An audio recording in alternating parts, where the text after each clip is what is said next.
எல்லோருக்கும் வணக்கம். 2026க்கான தமிழக சட்டமன்ற தேர்தல்ல 85.15% போலிங் வந்து நமக்கு கிடைச்சிருக்கு.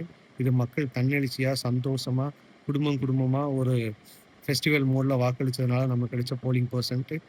இத வந்து சில அரசியல் விமர்சகர்கள்ன்ற பேர்ல இருக்கிறவங்க நியூஸ் சேனல்ல ரொம்ப சிறுமப்படுத்துறீங்க. அப்படி பண்ணாதீங்க. நீங்க என்ன மென்ஷன் பண்றீங்கன்னா, இதுக்கு முன்னாடி நடந்த தேர்தல்ல 40,00,000 ஓட்டு இன்கிரீஸ் ஆயிருக்கு.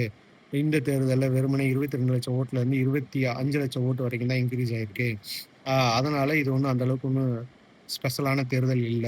அப்படின்ற மாரி நீங்க சிறுமப்படுத்துறீங்க. அப்படி பண்ணாதீங்க. நீங்க என்ன பண்றீங்க அப்படின்னா, இந்த நம்பர் ஆஃப் இன்கிரீஸ்டு பெர்சன்ட் மட்டும் போலிங் பெர்சன்ட்ட மட்டும் தான் நீங்க காட்டுறீங்களே தவிர, நம்பர் ஆஃப் இன்கிரீஸ்டு ரெஜிஸ்டர்ட் வோட்ஸ காட்ட மாட்டேன்றீங்க. ஏன்னா, உங்களுக்கு இத வச்சு தான் நரேட்டிவ் செட் பண்ண முடியுன்றதுக்காக இத மட்டும் எடுக்குறீங்க. அந்த இன்கிரீஸ்ட் ரெஜிஸ்டர்ட் வோட்ஸ வந்து நீங்க காட்ட மாட்டேங்கிறீங்க.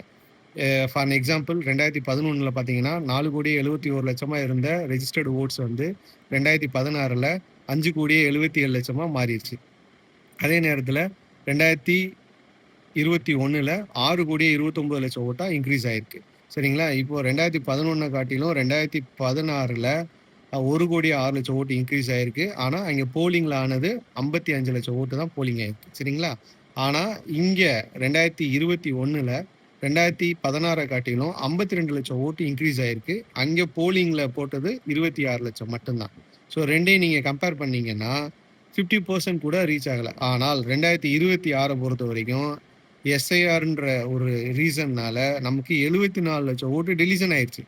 அந்த 74,00,000 ஓட்டு டெலிஷன் ஆனாலும், நமக்கு கிடைச்சிருக்கிறது 22லருந்து 25,00,000 ஓட்டு வந்து இன்கிரீஸ் ஆயிருக்கு. சரிங்களா? ஸோ இந்த போலிங் தான் நமக்கு ஸ்பெஷல். அதனால தான் போலிங் பெர்சன்ட் அதிகமா இருக்கு. இது மக்கள் தன்னெழுச்சியா, சந்தோஷமா வந்து போட்ட போலிங்ஸ். இத சிறுமப்படுத்தாதீங்க.